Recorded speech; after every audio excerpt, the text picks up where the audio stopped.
I'll never forget the day the letter came. I had just finished working a long shift at the law firm when I found it waiting for me in the mailbox. The envelope was heavy, old-fashioned, and sealed with wax, the kind of letter you'd expect to find in a dusty attic. I already knew what it was before I even opened it. My grandmother, the woman who had raised me after my parents died, had passed away. And she had left me something. I ripped open the envelope, feeling the weight of the paper, as if the words within were already pressing down on my chest. The letter confirmed it, the land. The land I'd grown up on, the one my grandmother had always told me would one day be mine, had been officially handed over to me. My heart skipped a beat. It wasn't just any property. It was our family legacy, stretching back generations. I knew the land well. It wasn't much, just a modest plot of wild woods, some pasture, and a small creek running through it, but it was our heart. I spent countless summer days running through those woods with my grandmother, listening to her stories about how her ancestors had worked the soil, how they had preserved it, how they had loved it. And now, it was mine. My responsibility. I stood there in the yard, clutching the letter, the air thick with the weight of it all. I didn't expect to feel so overwhelmed. I had always known this day would come, but now that it was here, I was unsure of what to do next. I couldn't imagine living anywhere else, but suddenly, the task felt enormous. The next morning, I packed my bags and drove to the land. As I approached the turnoff for the property, the familiar roads welcomed me, but everything felt different. Time had passed. I had moved on. But this was my past, my roots. As I pulled up to the old farmhouse, I could feel the memories flood back. But something wasn't right. I parked the car and stepped out, taking a deep breath of the earthy air. The place hadn't changed much, yet I could feel something off about it. There was a hum of activity in the distance, voices, machinery. My heart skipped again. I walked towards the edge of the property, where I'd spent hours in my youth. And there, at the far end, were two men in hard hats, standing in front of a large sign that read, Metropolitan Development Group, coming soon, luxury homes. I felt my blood run cold. I approached them slowly, the earth beneath my boots familiar, yet foreign with this new intrusion. One of the men saw me coming and waved. "Good morning," he called out, a broad smile on his face. I nodded but didn't return the greeting. "What's going on here?" I asked, trying to keep my voice steady. "Big plans for this place. We're breaking ground on a new development," he said, motioning toward the area just past the creek. "Lovely property you've got here. Can't believe it's still available." I felt a chill in my spine. "I'm the new owner." "What do you mean, breaking ground?" The man's smile faltered. "Oh, I didn't realize." "Well, we've been given permission to start the project." "You didn't know?" "No, I didn't," I said, my voice shaking slightly. "I'm not selling." "What are you doing to my land?" I could see the man hesitate. "Oh, I'm sure this'll all get worked out," he said, backing off as if I wasn't serious. I was about to say something when another voice interrupted. A woman approached from the other side, clipboard in hand, her heels clicking loudly against the ground. "I'm afraid there's been a misunderstanding," she said, her tone clipped, not welcoming. "I'm Dolores Tatum, president of the HOA. We've issued a violation notice for this property." I frowned, confused. "Violation? For what?"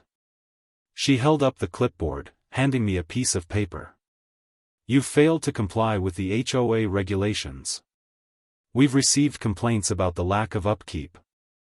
And now we're issuing a fine, $5,000.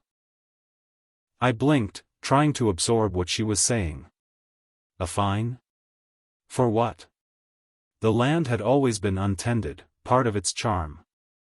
"You've got to be kidding me," I said, anger creeping into my voice. "I'm afraid not," she replied coldly. "The HOA's rules are clear. You'll need to address these issues, or we'll escalate the matter. I stared at the paper in my hands. The fine felt like a slap, but it was just the beginning. I looked at the property, the land that had been a sanctuary for my family, and now, someone was trying to take it away from me. How can you just do this? I demanded, my voice rising. This land has been in my family for generations. Dolores didn't flinch. And now it's time for you to follow the rules. All the documents are in order. I was trembling. This wasn't just about a fine or some broken rule. This was about a fight for something that mattered more than anything. I clenched my fists, refusing to let them see how rattled I felt. I'm not giving up my land, I said, my voice hardening. I'll fight this. Dolores just gave me a tight smile.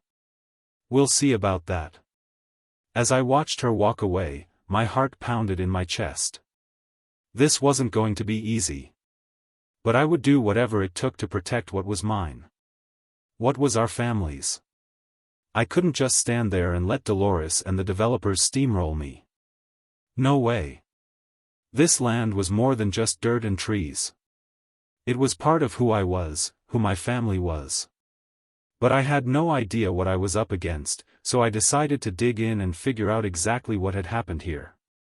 I started by contacting the local land office, trying to get my hands on the property records. The man on the other end of the phone was polite but evasive. You'll have to come down in person, he said, to request the full history. I could feel the weight of every word he said, but I didn't back down. I went down there the next morning, determined to learn everything. As I sat across from a clerk, flipping through yellowed papers and digital files, it hit me, something wasn't right. The land titles didn't match what my grandmother had told me. I pored over each document, reading and rereading. Every time I thought I was getting closer to the truth, there was a new discrepancy. There were old surveys, with measurements that didn't add up. The signatures, the ones that should have belonged to my grandmother, looked off, like they'd been forged. I felt my pulse quicken as I looked at each page. Someone had altered these records, but who? And why? I couldn't shake the feeling that someone was trying to steal what was mine, what had always been mine. I went back to the office the next day and asked about a specific developer, Metropolitan Development Group, the ones building those luxury homes. The clerk went pale when I mentioned the name. They've got connections, he muttered, lowering his voice. Real power behind them. I wouldn't go poking around too much. He didn't have to say it twice. It took everything I had not to let panic take over. Instead, I put the papers in my car and drove out to the site. When I pulled up, there was that same crew, working like it was just another day. Dolores was there too, clipboard in hand, her eyes scanning the land like she owned it. She saw me and walked right over, her smile fake, but her eyes full of challenge. You still here? She asked, her voice dripping with sarcasm. Figured you'd have given up by now. I'm not giving up, I said, my jaw tight. I've seen the documents. This land isn't legally theirs. She laughed. You can't fight us. We've got all the paperwork we need. You're just wasting your time. I wanted to scream. I wanted to throw those fraudulent documents in her face, show her the lies, but I held back. Instead, I asked, who gave you permission to build here? She crossed her arms and stood taller, her presence too forceful. The HOA approved it. And your land? Well, it's under dispute now. The paperwork's already been filed. I couldn't believe it. The HOA? Of course. They were all in on it. The very people who were supposed to protect the neighborhood were part of the scheme. I left there feeling like I was sinking deeper into quicksand. My land, my family's legacy, was being torn apart, and I had no idea who to trust. The fines kept coming, each one more ridiculous than the last. $500 for a broken mailbox that had been there for years. Another $1,000 for a tree that, according to the HOA, was a potential fire hazard. I was being suffocated, drowned by legal paperwork, and every call to the local officials seemed to get me nowhere. Then the contractors started showing up. At first, it was just one guy, a burly man in a truck who came by to ask questions. He seemed harmless enough, but the more I spoke with him, the more uncomfortable I became. There was something in his eyes. Something cold and calculating. It wasn't long before I realized they were trying to intimidate me. One afternoon, as I was out walking the property, I saw a group of them gathering at the edge of the land. They were standing there, talking loudly and looking straight at me. One of them waved me over, but I didn't go. The harassment grew worse. Every day, it seemed like someone was making a claim against me, another violation, another fine, another threat. They were pushing hard, testing me, seeing how far they could go before I would crack. It felt like I was fighting ghosts. The deeper I dug, the more I realized how deep the corruption ran. The more I uncovered, the more questions I had. Who could I trust? I couldn't let them win. I was so close to something, some truth that could undo all of this. But the fear was starting to creep in. The emotional toll was getting to me. Every morning, I woke up exhausted, already feeling defeated, but I pushed forward. I couldn't give up. I wouldn't. Not when I knew what was at stake. I clenched my fists and took a deep breath. This wasn't just about the land anymore. This was about standing up for my family's history, for what they fought for.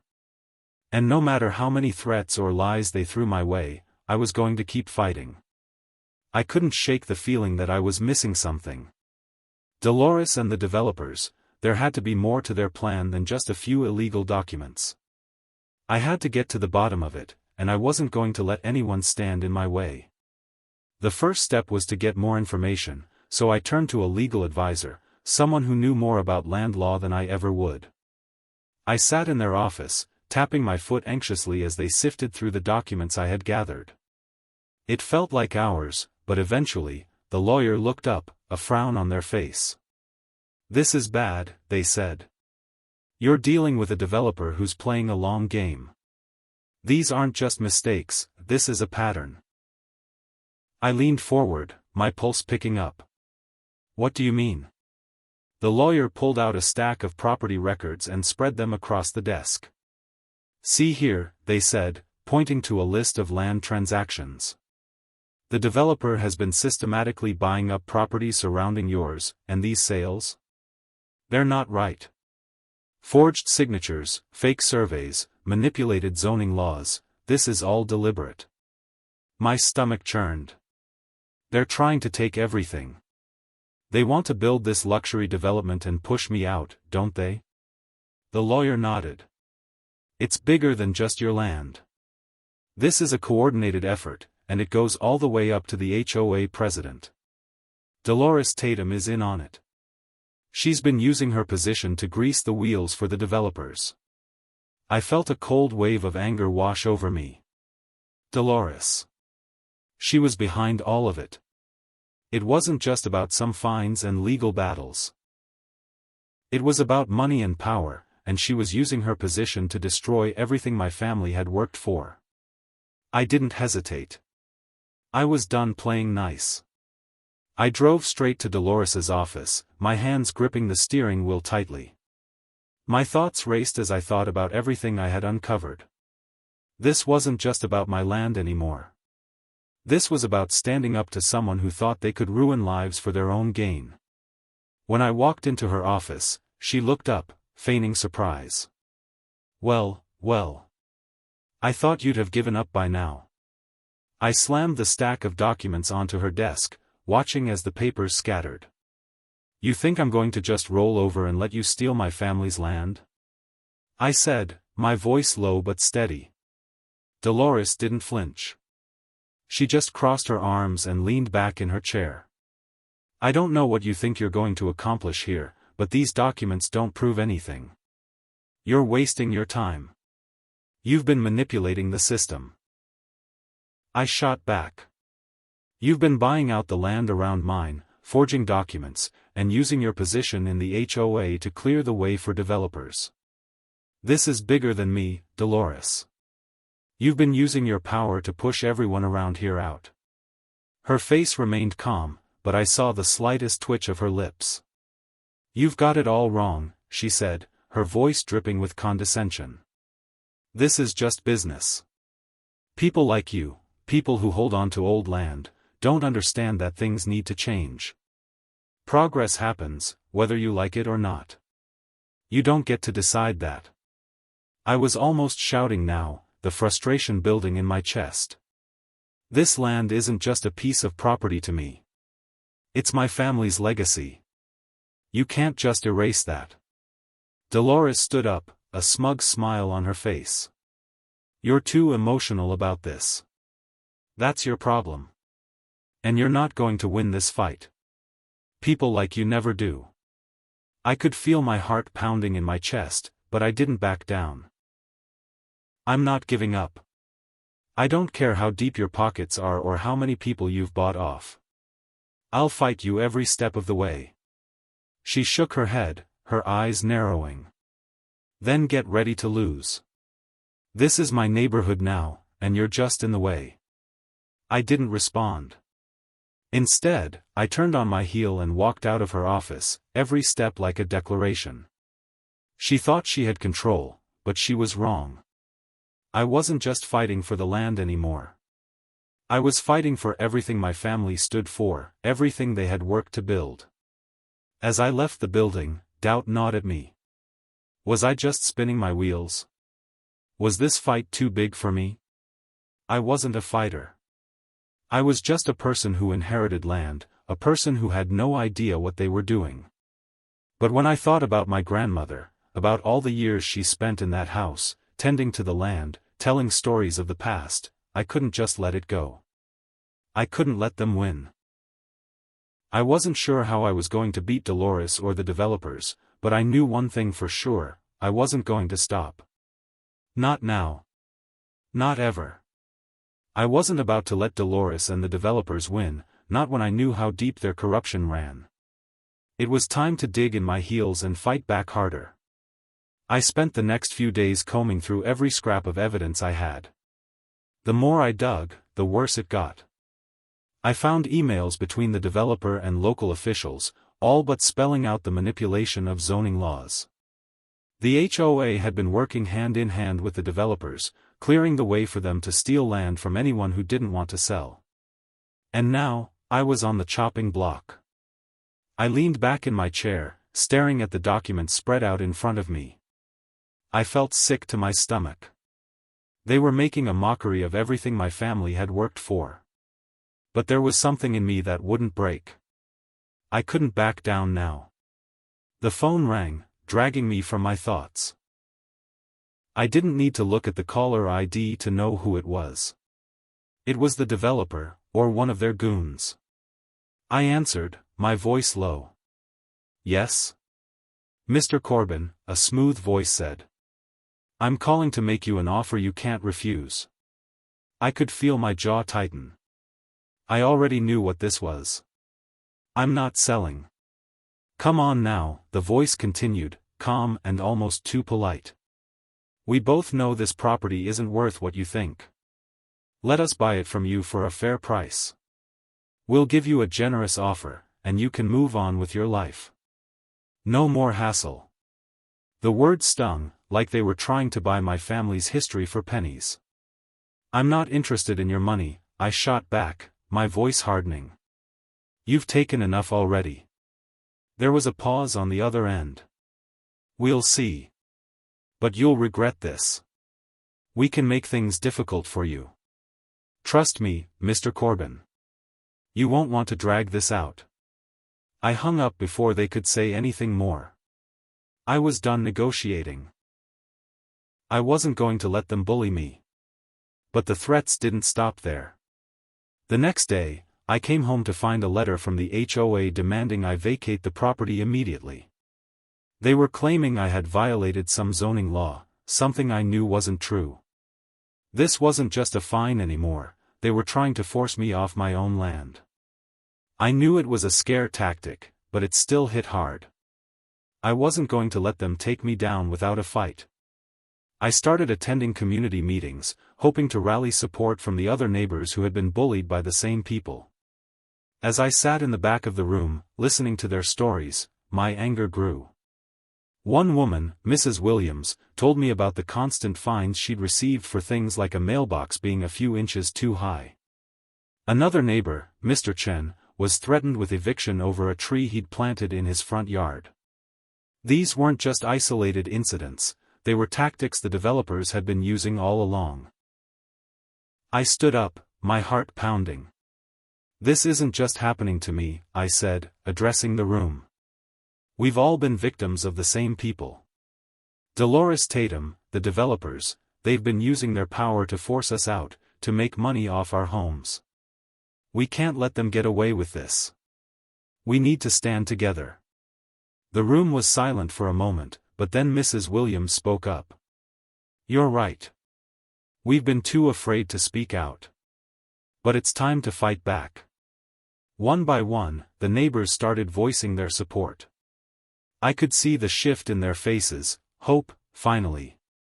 We weren't alone in this fight. As I walked out of the meeting that night, I felt a shift inside me. The frustration I had been carrying was slowly transforming into something else, something stronger. I wasn't just fighting for myself anymore. I was fighting for all of us. I knew the road ahead wasn't going to be easy, but I also knew this: we weren't going to let them win. Not now, not ever. I had spent weeks chasing down dead ends, fighting off threats, and constantly feeling like I was one step behind. But today, things were different. Today, I found something that could change everything. I was in the local archives again, my eyes burning from the hours of scanning old files and legal documents. My mind was racing as I flipped through page after page, hoping to find something, anything, that would give me the edge I so desperately needed. Then I saw it, a small file, tucked in the back of the cabinet. My heart skipped. It wasn't labeled like the others. I pulled it out, my hands shaking slightly as I opened it. The first sheet was just a list of names and properties, nothing too remarkable. But the second page, it was a chain of emails. And as soon as I saw the names, I knew this was it. The emails detailed correspondence between the developer and several local officials, including Dolores. They were discussing land acquisitions, zoning violations, and, most damning of all, fraudulent documents that had been submitted to the county for approval. The more I read, the more my blood boiled. It wasn't just my land they had targeted. This had been a calculated, systematic effort to take over the entire area, using manipulated documents to bypass the law. One email stood out more than the rest. It was from the developer to Dolores, confirming their plans to adjust zoning laws to make the land more appealing to investors. They had forged signatures from past owners, bypassed public hearings, and had manipulated the records to give themselves complete control. I sat there for a long time, staring at the screen. This was the smoking gun I needed, the evidence that could end this once and for all. But I couldn't do this alone. I needed to take this to my lawyer, now. I quickly gathered my things and drove straight to his office. When I walked in, he was on the phone. I didn't wait. I shoved the papers in front of him. He looked up, raised an eyebrow, and then immediately focused on the emails. His face went from casual to serious in an instant as he scrolled through the pages. This is big," he said, setting the papers down carefully. "You've got them, don't you? This is the kind of evidence we need." "I know," I said, trying to keep my voice steady. But inside, my stomach was turning. I had what I needed. But I also knew that this was only the beginning. This wasn't going to be easy. This isn't just about me anymore. This is about everyone they've exploited. I can't let them get away with this. The lawyer nodded, his eyes focused. This changes everything. With this, we can turn the tide. We'll take it to court, and we'll make sure they're held accountable." I felt a mixture of relief and fear. Relief, because I finally had something to fight with. Fear, because now I had no choice but to see this through to the end. The stakes were higher than they'd ever been, and I knew I couldn't back down. We spent the next hour preparing, strategizing for what would come next. As we walked out of his office, I felt the weight of everything pressing down on me. The legal battle was about to intensify, and I knew the fight was far from over. That night, I walked through the land, my land, alone. The wind rustled through the trees, the air thick with the memories of my family. I thought about my grandmother, how she'd tended this place with such care, how she'd protected it. She never had to face anything like this. I had to protect it, not just for her, but for everyone who had come before me. I stopped at the edge of the property, looking out over the fields that had been in my family for generations. The weight of my promise settled over me, and I made a vow, one I'd never break. I would do whatever it took to protect this land, no matter the cost. This was bigger than me. This was for my family. For my future. And I was ready for the battle. The courtroom was cold. My palms were sweating, my heart racing, but I couldn't afford to back down now. Not when I had everything to lose. I sat at the plaintiff's table, my lawyer beside me, and across the room, I could feel Dolores's eyes boring into me. She was sitting there, smug as ever, her lawyer whispering to her in hushed tones. She had no idea what was coming.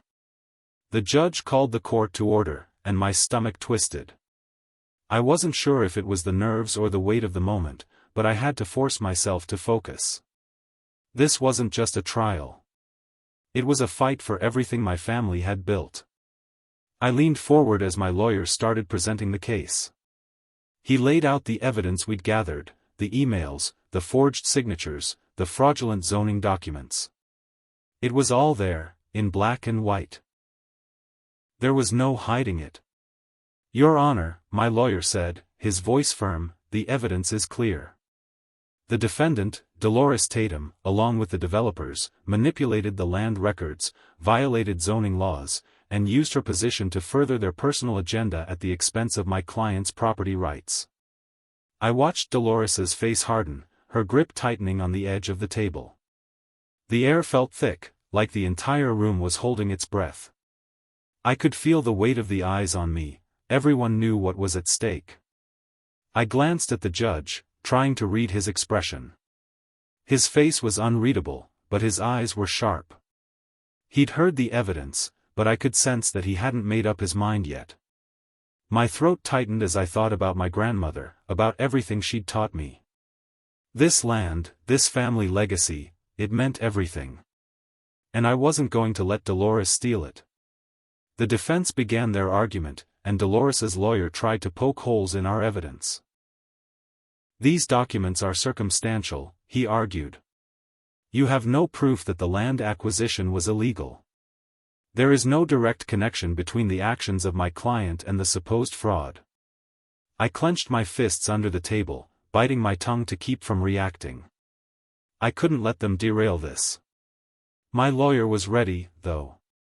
He pulled up the email threads on the screen, showing how Dolores had personally directed the developer to bypass zoning laws. He pointed out the forged signatures, the discrepancies in the records, and the meetings held behind closed doors. Each piece of evidence came down like a hammer, and I could see Dolores's facade start to crack. But still, she didn't back down. She glared at me with that same cold smile, like she was still in control. "This is my community," she said, almost sneering. "You'll never win. This land was always meant to be developed." I felt my blood boil, but I stood my ground. "You're wrong," I said, my voice steady but fierce. "This land has been in my family for generations. And I'll fight for it until my last breath." The room was silent for a moment. The judge tapped his gavel, and my heart skipped. "We will take a brief recess," he said, his voice cutting through the tension. "I'll review the evidence and make my decision." I stood there, waiting as the room slowly emptied. My lawyer placed a hand on my shoulder. "You did well," he said quietly, but I could barely hear him over the pounding in my ears. I wasn't sure what would happen next. Would the judge side with us, or would it all be for nothing? I thought about my grandmother, about everything she had sacrificed. I thought about how hard she had fought to keep the land, to keep our family together. And I knew I couldn't let her dreams slip through my fingers. As the courtroom cleared, I looked up at the judge's bench one last time. The weight of everything I was fighting for settled deep in my chest. This wasn't just about me.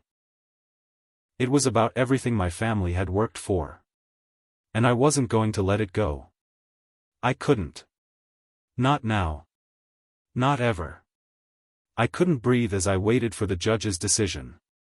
The courtroom felt smaller than usual, the walls closing in on me with each passing second. My hands were clammy, my heart hammering in my chest. I kept glancing at my lawyer, hoping for some kind of reassurance, but his face was just as tense as mine. Then, the judge stood, and everything went quiet. The judge's voice was steady but firm. "After reviewing the evidence and considering the testimonies, it is clear that the defendant, Dolores Tatum, and her associates have engaged in fraudulent practices, including forging documents and manipulating zoning laws to facilitate the development of the plaintiff's land." I could feel the blood rush to my head. Was I hearing this right? The judge continued, "I hereby issue an order to halt all further development activities on the plaintiff's land, and the defendant is required to return the property to its rightful owner, my name. Further investigations into the defendant's actions will be carried out, and appropriate legal actions will follow." I sat frozen, my mind scrambling to process what had just been said. I could feel my throat tighten, my eyes stinging as I tried to hold back the overwhelming wave of emotion. I had won. The land was mine. I looked at Dolores. Her face had drained of color, her smug expression replaced with one of disbelief. She opened her mouth to say something, but no words came out. I couldn't help but feel a small sense of satisfaction at seeing her so shaken.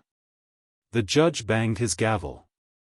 "Court is adjourned," he said, and just like that, it was over. My lawyer squeezed my shoulder. "You did it. It's over." I couldn't speak.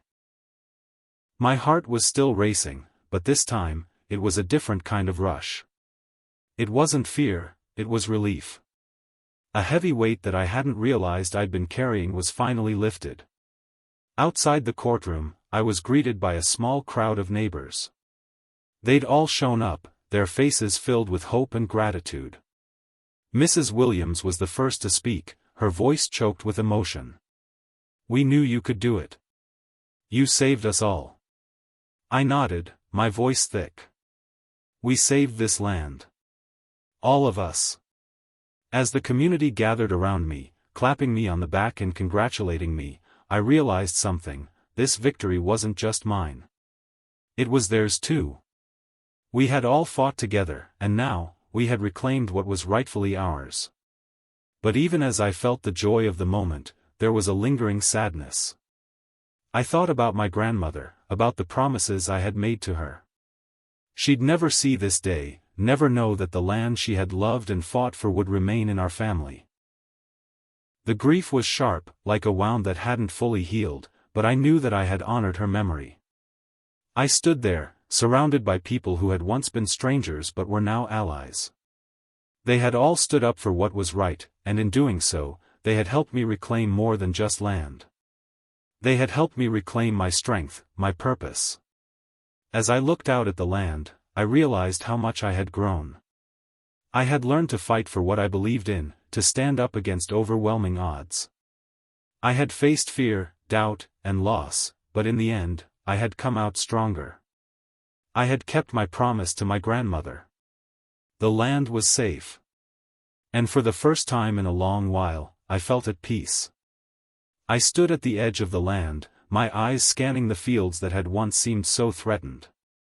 The place felt different now, calmer, more at peace. The battle was over. The developers were gone, the corruption exposed, and my grandmother's land was finally safe. I walked slowly, my boots crunching on the ground as I took in the vast expanse before me. The wildflowers that had once been choked by the developers' machinery were now starting to bloom again. The creek, which had been silent for so long, ran freely once more, its water sparkling in the afternoon sun.